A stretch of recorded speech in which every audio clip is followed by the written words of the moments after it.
one brushstroke, and a silence worth 1,000 words. This isn't just a painting. It's a scream that defies time, sometimes hidden in a tearful gaze, sometimes frozen in the darkest moments of history. Painters didn't just paint with colors, they painted with their grief, their hopes, their secrets. But what are these paintings trying to tell you? Why are three Roman brothers swearing an oath unto death? Why does a woman's dance speak for an entire era? And those angels in the attic, are they really just playing or watching us from above? Today, I'll take you inside 7 stunning masterpieces, but we won't just explore the colors. We'll uncover the stories, the emotions, and the hidden meanings behind them. If you're ready, let's step into the soul of art together.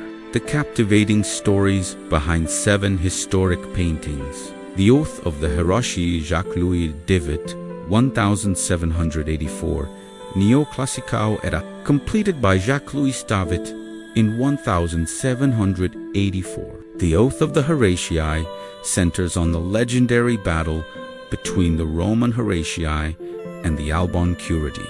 David presents this scene through the Enlightenment ideals of France, portraying the 3 brothers offering their swords to their father in a solemn vow of loyalty to Rome. Displayed in the Louvre, the painting is one of the finest examples of neoclassical art, with its stark architectural background and dramatic contrasts. The composition highlights themes of family honor and civic duty, reflecting the political tensions of the time. The 3 brothers accept their swords from their father, symbolizing a readiness to die for their homeland. Their outstretched hands and upright postures show their unwavering resolve, while the weeping women on the right add emotional depth. The mother and 2 sisters seem to sense the coming pain of war.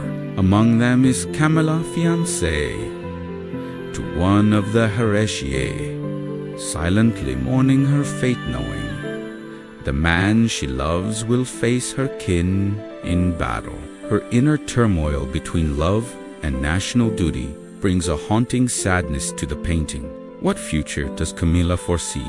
Her tears hinting at a love doomed to bleed. If only one brother survives, what price does survival demand from those left behind? Will this sacred oath bring glory to Rome or only tragedy? That question lingers in every viewer's mind. Number 2. Fiti Champêtre, Antoni Watteau, 1718.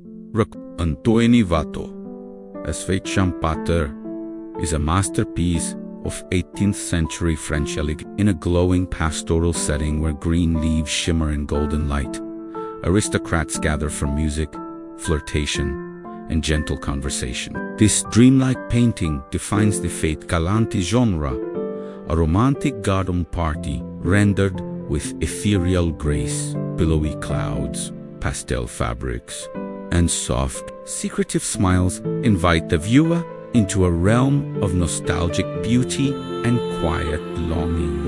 Ache, the center, a woman in a silvery blue gown, shares a gentle dance step with a suitor. Around them, other couples engage in whispered flirtations, musicians quietly play, and children with brushstrokes that seem to freeze time. Watteau captures the poetry of love in all its stages, innocence, excitement, and maturity woven together in one serene moment. It's as though every figure is telling a private story, whispering into the viewer's imagination. If time truly stopped, how would that alter the sweetness of these flirtations beneath the trees? What silent secrets hide behind each couple's smile? Do the distant shadows conceal something darker? If night suddenly fell, would this playful elegance shatter like glass? Number 3. La Camargo Dancing, Menus Nicolas Lancrezi, 1730. Rococo. Nicolas Lancret Es la Camargo dancing captures an open-air ball in 18th century Paris, featuring famed ballerina Morillane set in a grand garden. Camargo dazzles in a silk gown embroidered with white flowers. Surrounded by admirers, she performs with her trademark flare, her shortened skirts, allowing for dazzling footwork. Her male partner mirrors her movements, as enchanted onlookers witness a living spectacle. Trees, vines, and stone pillars flow together in true Rococo fashion, blurring the line between nature and stage. Camargo's poised gaze and confident stance command every eye. Around her, flutists and violinists play, their lips barely moving. Her extended arms and lifted foot radiate passion. Some viewers smile, others hold their breath.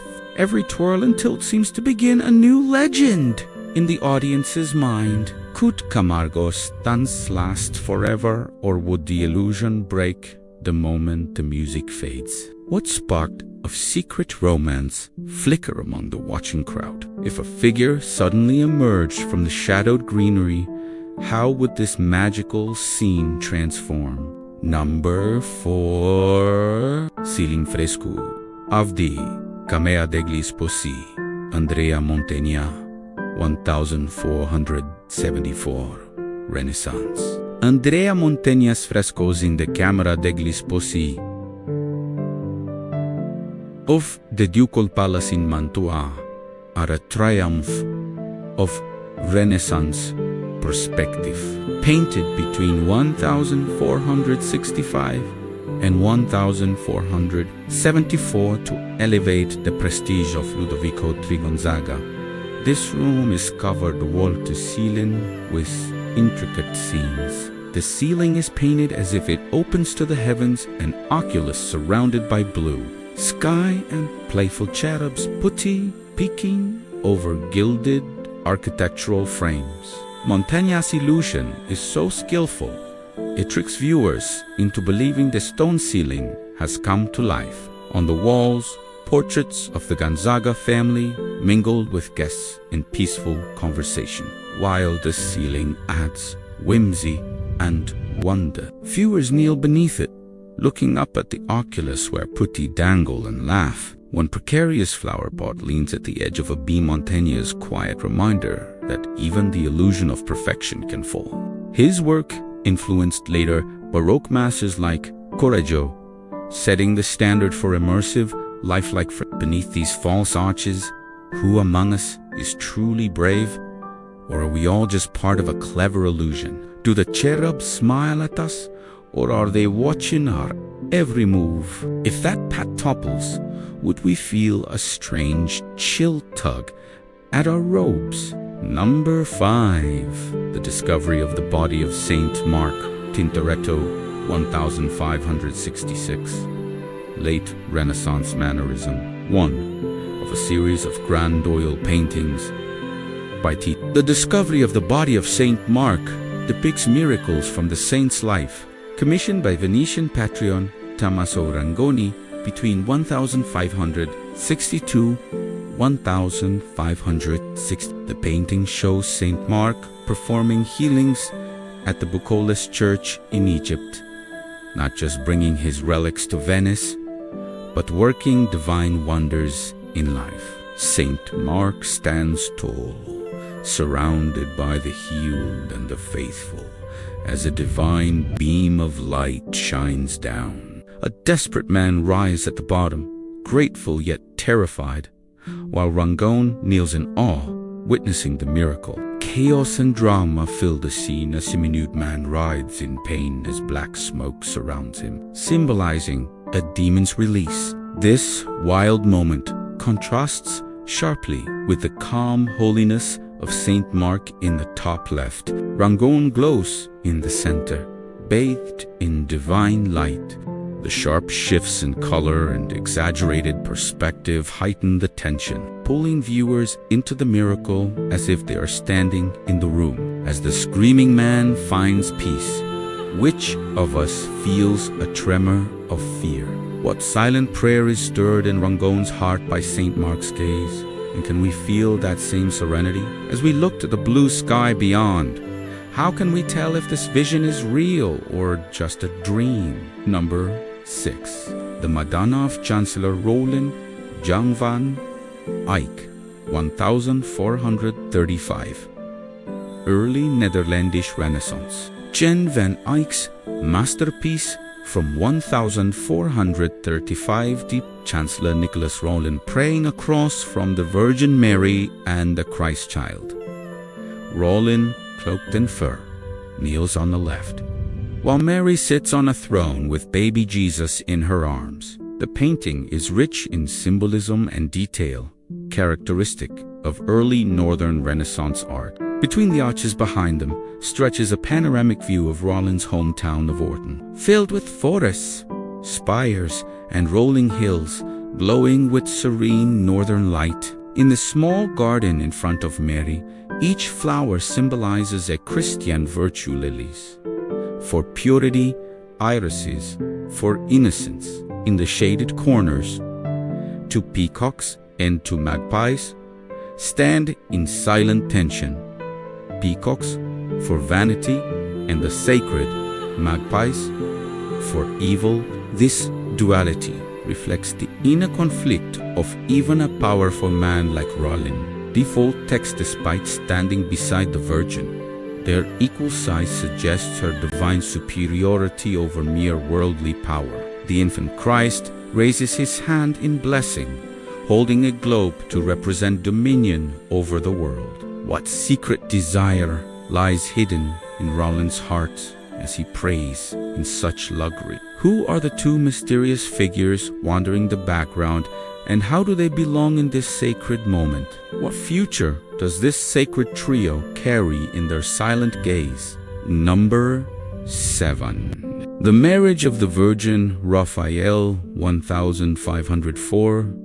High Renaissance. Raphael's The Marriage of the Virgin depicts the wedding of Mary and Joseph. Painted in 1504 for the Church of San Francesco in Città. It shows young Mary offering a ring to Joseph with grace. Behind them, a domed temple inspired by Jerusalem's temple rises with perfect Renaissance symmetry.